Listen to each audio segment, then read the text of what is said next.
Record. Hello, everyone. Welcome to Let's Talk About Fixed Star. Every month, me and Christian will bring you some interesting discussion of the fixed stars. I received a few feedback. They really like to say, they don't know about fixed star, but when they hear our talk, they just feel like, oh, so interesting. And also they say they don't know about fixed star can relate to mythology. I say yes, of course. Fixed star are basically when you study fixed star, the best way is go through mythology rather than explain this planet and this star is Mars and Jupiter. That star is Jupiter and Saturn, because for me that's just a tiny bit, a tiny bit of the part of fixed star, isn't it? Let me introduce you. Hello, Chris. Hi, Rod. How are you? I'm good. I'm good. Pretty relaxed, as you say. I'm just come back from Taiwan, and everything is fine. And weather is so good in England here, so I really enjoy it. So, how about you? I'm very fine. I'm quite relieved that we record this quite early because outside of my room is Carnival in Germany going on, and it was quite noisy. Now it's over and it's Okay. calm here. Okay then. Well, lucky us. Yes. So, well, I think the interesting because today I was just thinking, because when you're talking about carnival, I was like, oh, which star would feeling like a carnival?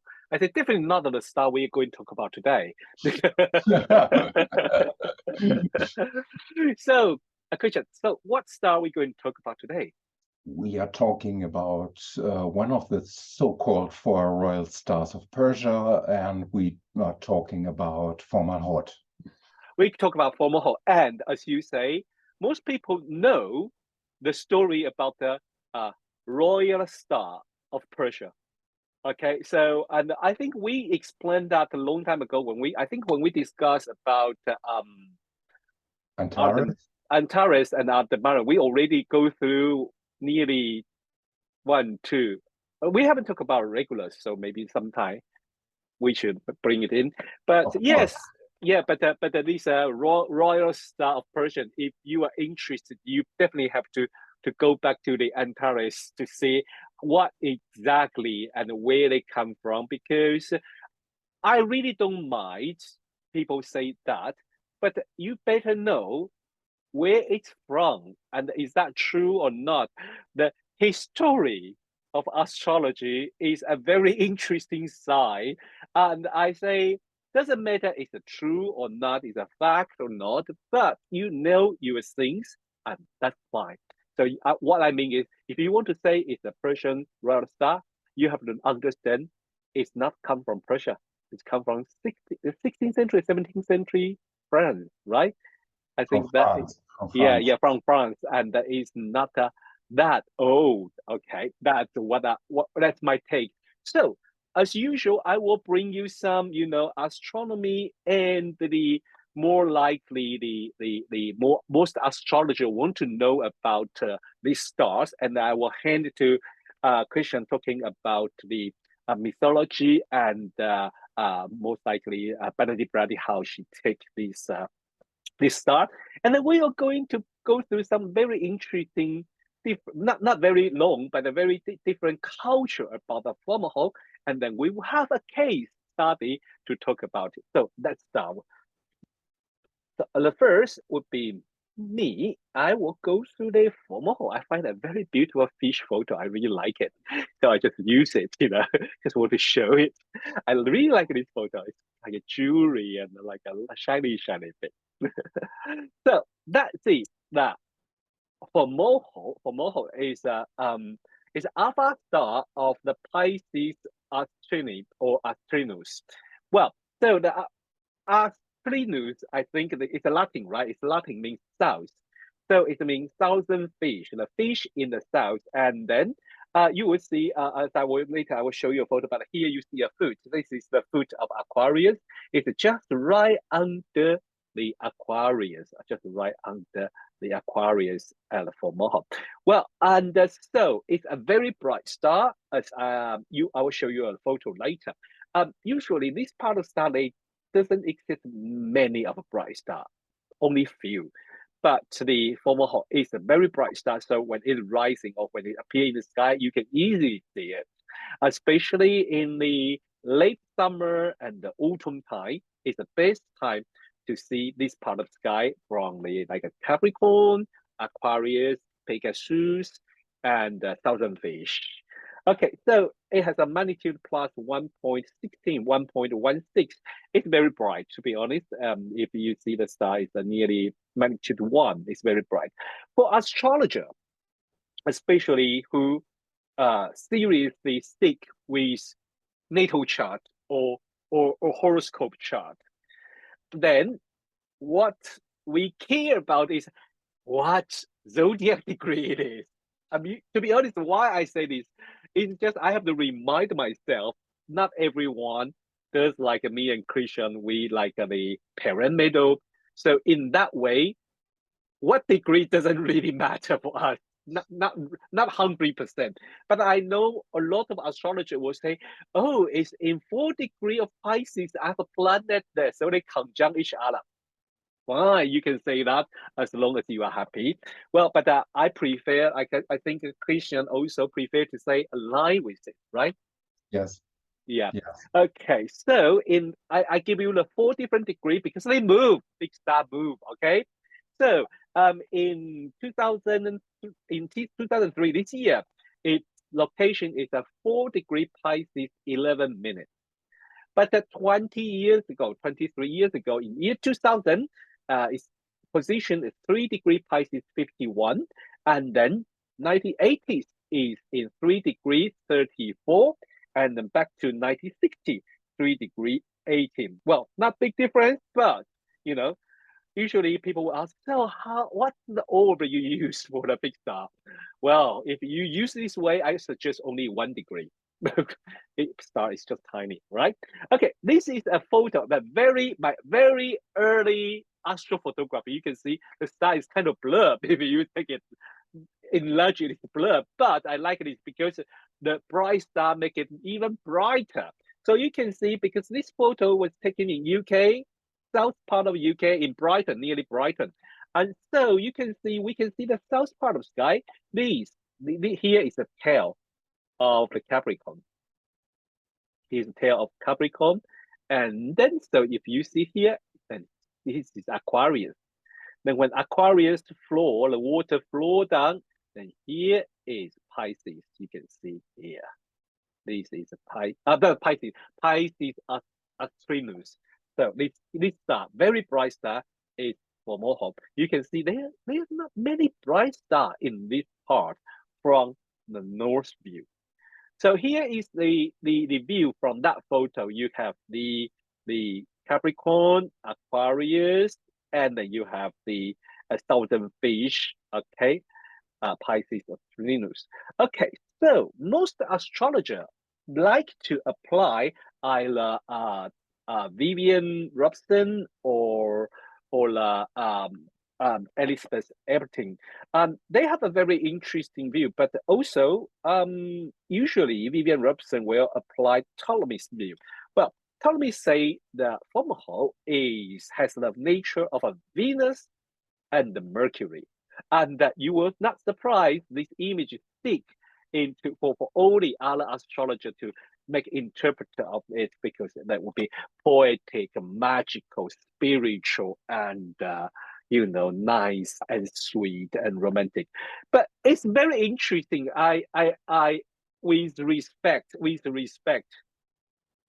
they are kind of a balance in it. So what they say is it says very fortunate and powerful, and yet cause malevolence. I was like, oh, so usually it's very good and very bad at the same time. Well, but I like a very interesting describe the last sentence. Say, change from material to a spiritual form of expression. Okay, that's one part. And then everything says, well, it has Mercury, Venus character with splenic Neptune influence. But I have to say, in their time, Neptune, and I remember everything and Hoffman their interpretation of Neptune, it sounds like today's we describe Pluto. It's kind of nearly always disaster or bad things that happen. I remember that.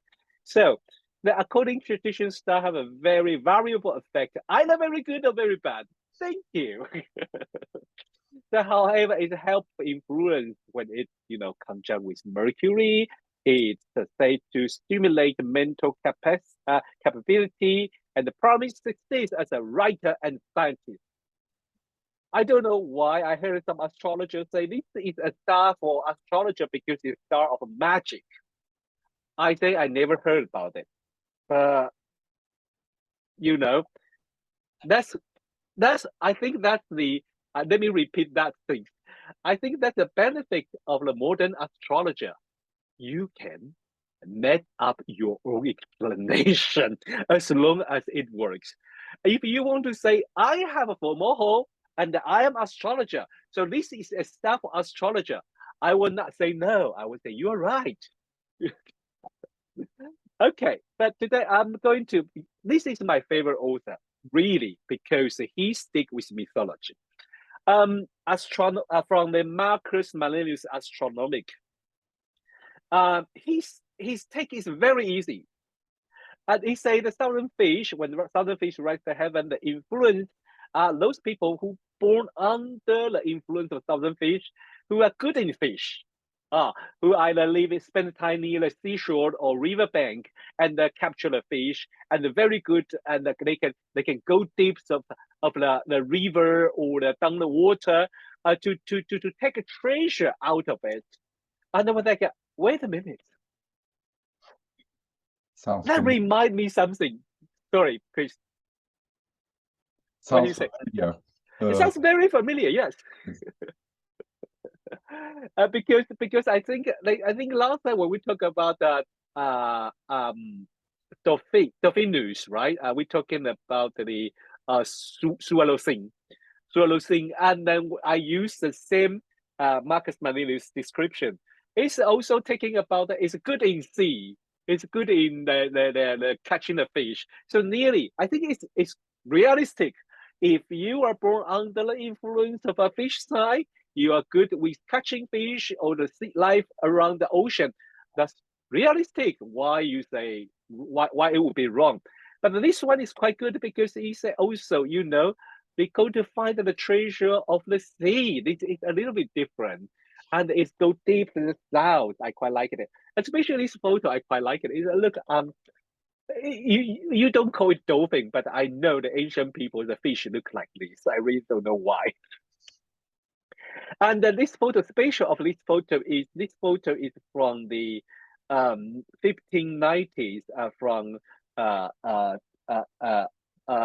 what cartography called Southern Celestial Hemisphere. And I just take part of the southern fish because you can see it's right under Aquarius fish, and next to it you can see the Capricorn's tail. I like this picture. It's a very rare picture of it. When I saw it So for the first time, I thought it was Cetus. To be yeah, honest. you were thinking it was Cetus, right? But because I can if you can see the coordinate like Yes. just above is Capricorn and here is Aquarius, then you will not mistaken as a Cetus. Yeah, because Cetus would be near the Aries side. Yeah.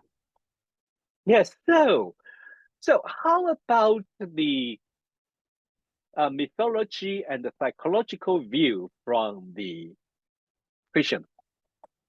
Yes, I do screen sharing and I start the presentation and hopefully you can see everything. Yes, I can. So here is Formalhaut, as you said, it's right in the mouth of the southern fish. It's the fish that drinks the flowing water from Aquarius urn. And this is an ancient symbol of life and fertility. And Formalhaut translates as mouth of the fish. And The southern fish is located, as you said, right below Aquarius, and Formalhaut, as you also said, it's quite bright. It ranks 18th in the list of the brightest stars. And it marked the winter solstice in 2582 BCE. And as we said, it's a so-called royal star of Persia, and it's the only so-called royal star of Persia that cannot be occulted by the moon, because it's quite below the ecliptic. As you can see, the red line is the ecliptic, and the moon can't go that far away from the ecliptic. And it is located in a part of the sky that Aratus called the waters. And here you also find, of course, Aquarius and Pisces and Delphinius. We talked about that. Cetus is here, the sea monster. And of course, the goatfish, and also the river Eridanus that's in here. And in Irish mythology, there was only one creature wiser than man, and it was the mystical salmon of wisdom of Azaro, who ate the acorns of the tree of wisdom. And it is a symbol of universal knowledge, inspiration, and eternal youth.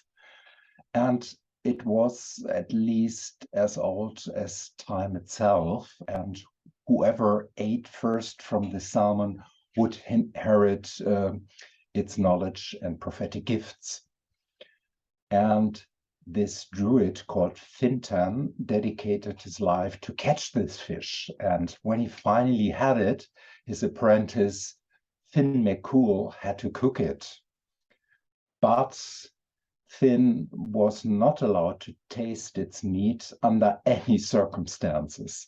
But during cooking, the skin of the salmon formed blisters, and Finn touched them and burned his fingers. And to relieve the pain, he put his finger in his mouth. And so he was the first one to taste the fish, and so he inherited its magical powers. And this Finn McCool later became a great wise warrior prince and dedicated his life to spreading knowledge.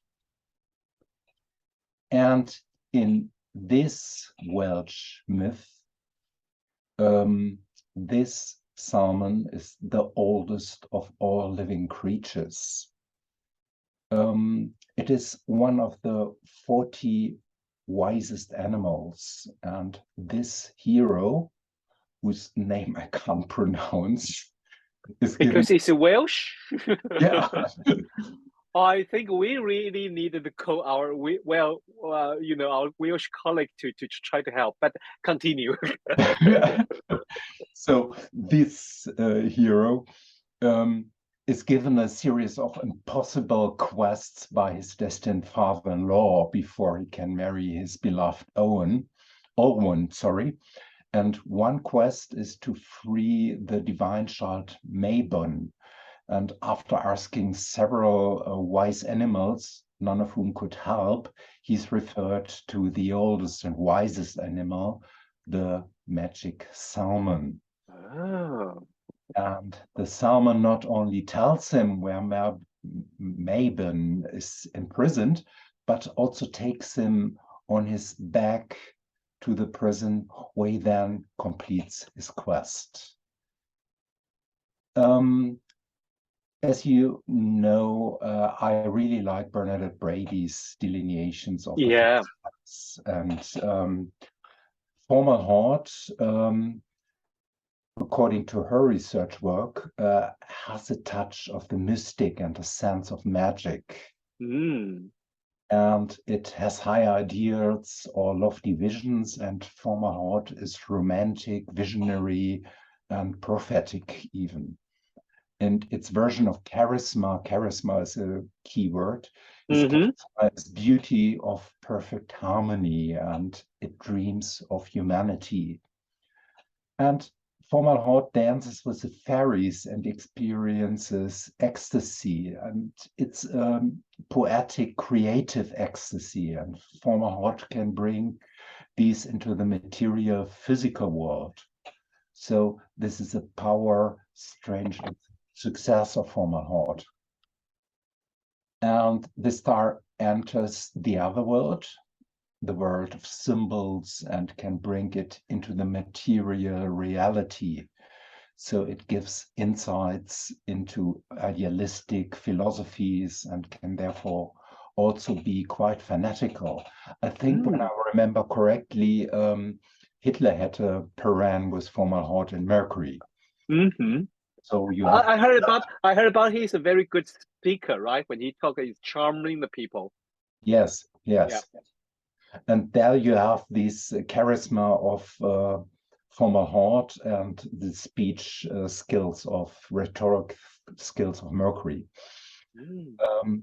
And the shadow side of Formalhaut is the bittersweet madness of the Oh. poetic soul who has to live in the material world. So Formalhaut can really lose contact with reality, and it's often not well grounded. Mm-hmm. So it is the child stolen by the fairies. Ah. And it has been dancing with them for too long and has to go back to the mortal world. And this is quite difficult because the fairy tales and myth tells us that several thousand years have passed in the meantime. Yes. It's just one night, and in the mortal reality, 1,000 years or something like that have Yeah. passed. So you had an ecstatic time, but you can lose touch with reality and all ability to influence it. And if you don't ground yourself consciously and dance with the fairy for too long, it's quite a problem. So Formalhaut has the ability to visit this world, the spiritual world of archetypes, mysteries, and visions, and it can and will bring this into the material physical world. So in this sense, Formalhaut is a mediator between here and there. Mm. There's another shadow side. There is also sometimes a desire for personal fame. And of Mm. course, the wonderful mystical charisma should exist for its own sake and not as something that is manipulatively used for fame. Mm-hmm. So, really, quite an interesting star. But the nemesis, the temptation is to dance with the fairies for too long. Yeah. It's just out of touch and really forget the reality. I like another side of it is always kind of there's a sense of isolated, lonely there, you know, and this um, this uh character is pretty related to the environment. I mean, in the star, in the area of the star, in that area. Well, then here is me. I'm going to bring you to the other part of the world. Well, to, to, so today I prepared. Maybe I should say three different view, because I always say if I continue talking about the Chinese world, I will get bored too, because there's sometimes you when I say that I will show you the example why I feel like that. Okay, let's go to the formal form. Here we are. Well, we know the ancient Chinese astrologer, they service in the royal court. So everything they're concerned is about emperor and empress and their territory and their dynasty and their political and economic. And so that's why I say, well, when I read the ancient Chinese astrology things and the star lore, there's a 99%, well, I shouldn't say that. I said there's a 97% of 100% is talking about military. military action. There is war. This means war. That means war. That means war. So, which is true when you come to Formalhaut. Well, no matter how beautiful Christian just mentioned about the fairyland, dance with the fairy, and the wisdom from Solomon, for us, still the war. Okay, this place called if you search on the Wikipedia, they will tell you called North Gate of Military Camp. 北落师门, well, which is true, you can directly translate it as a North Gate. Okay, but another way to read it, because if you remember, I used to describe Chinese astronomy, separate the constellation between ecliptic and the celestial equator into the 28 mention, and with the 4 big block, and with the 4 magic animal, east and springtime related to dragon, then the summertime related to south part of the sky, which would be the Leo Hydra, this part of the sky. That's the summer and related to south. And then the west would be the springtime, the autumn time, and related to the west side and the autumn time, which is presented by those stars in the Andromeda, Pisces, and Aries to Taurus. Aquarius and Pegasus and the Capricorn, this part of the sky, belong to winter and the north.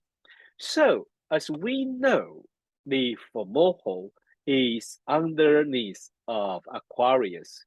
So, from the Chinese view, it represents North territory of the country, of this territory.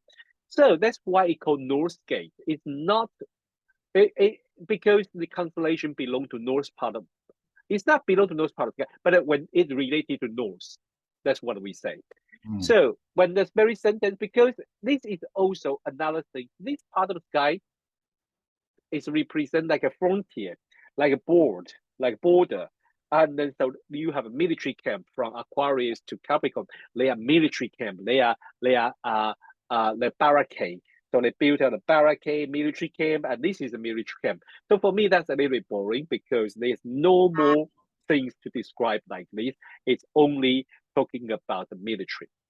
So I like to bring something different. I hope I'm not going to boring you. The first would be the I went to study because I really like the Pacifician, like Maori and the Tahitian, and even if I can do the Hawaii, but I try to connect their star law.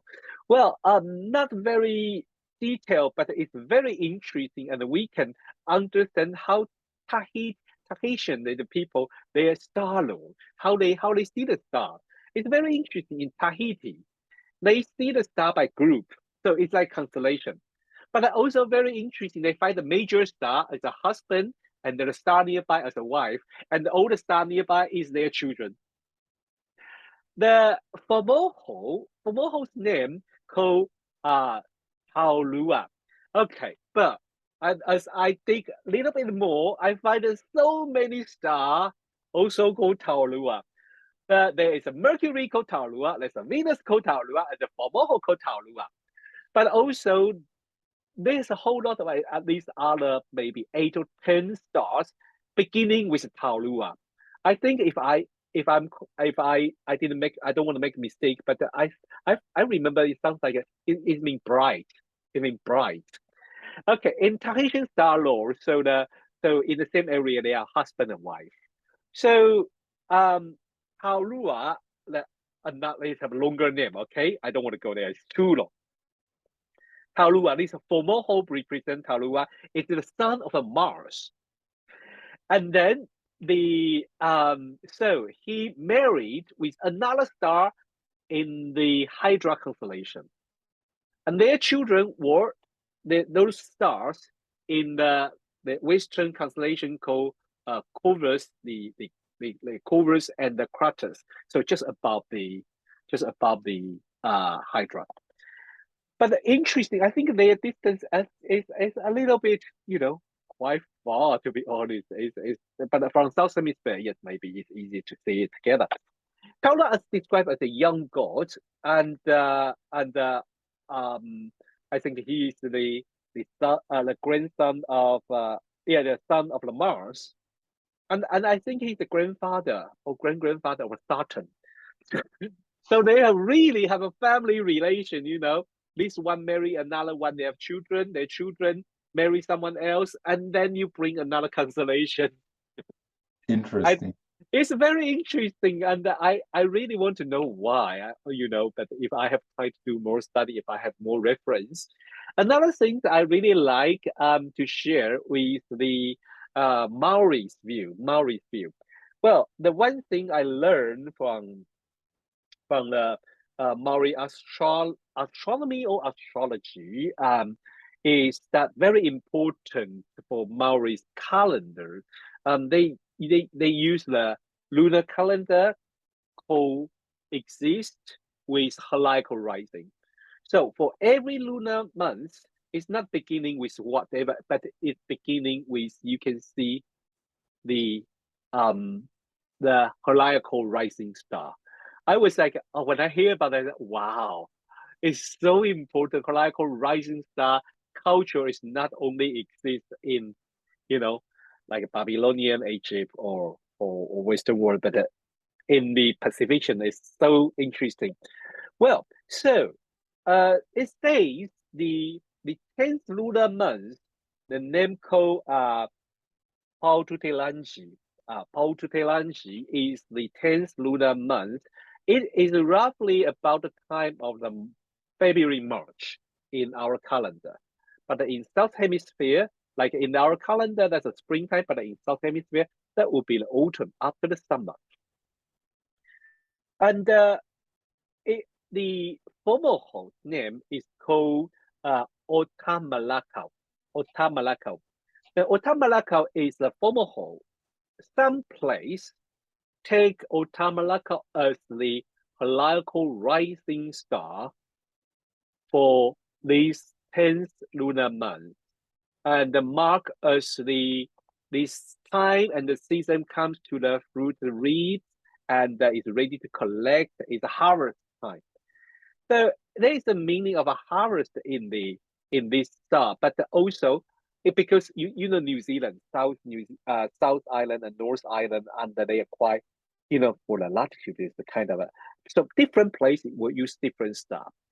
For some area, they will use the altar. Then their name of altar is the month, Paututelangi altar. That's the name of the altar, Paututelangi. So when they see either altar or Formalhaut rising before the sun, they start the 10th lunar month of the Paututelangi and mark this time for the harvest. So it is a very interesting. I mean, with the different culture, we learn the stars meaning, and they can also use in our interpretation. So, well, I think this is what I'm going to bring you, but it's not only thing, because I think we should have a look at a very simple example, should we? Of That would be course. very interesting, so people we can have an idea. Okay. Well, today I prepare you a case. I try to bring the some case people always know. Well, I think you heard about his name, and if you don't heard about his name, it's very very weird because his name is everywhere on the street now. His name is Tesla, Nicholas Tesla, not another guy that on the Twitter. Well, Nicholas Tesla, not the car, but the very genius inventor. I think we all know his story. He is a genius, such a genius.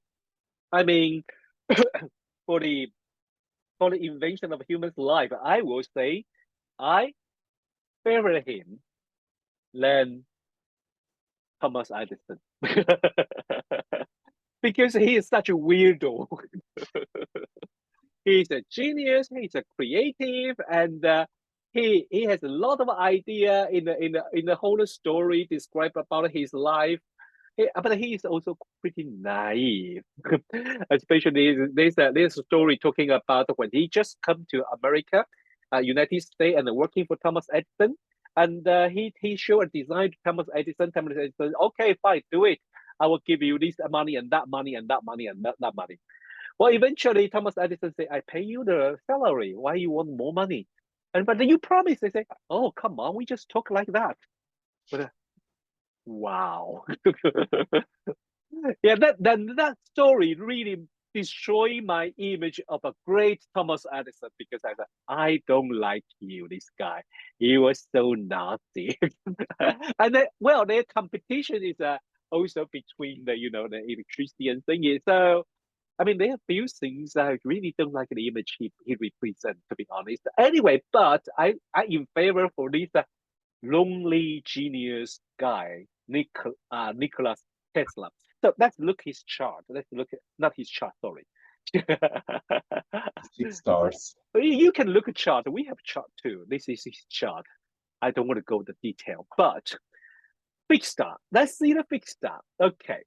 The first, if you use either the astro.com or Benedict Brady's generate that program Starlight, then when you call his chart, you will see he got Formalhaut rising. And this is not the only stars. He also get what's that? Is on the nadir, so it's like a lower part of the sky. And also he got the Rukbat. I like this because I remember I have the same star. But he has a comating. I think I have his setting. So, well, Chris, could you very quickly give an idea about these combination?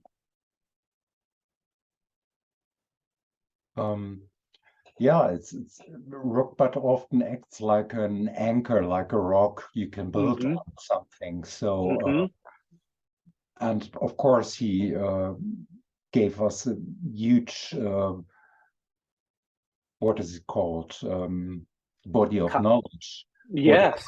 Which a lot of researchers, scientists now build on. And I think, as you said, he was quite naive and not well grounded. It's the Formalhaut thing, but probably some people say, when I remember correctly, that he also was quite intuitive in his working.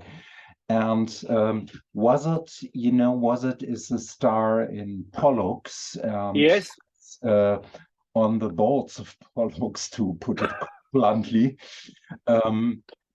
So it's really fruitful in a transforming way. So fruitfulness, creative, charismatic, building bridges between worlds, and it's a rock where you can build on a great body of knowledge. So this is a very quick delineation, it freely in another language. That's quite. Thank you very much. Thank you very much.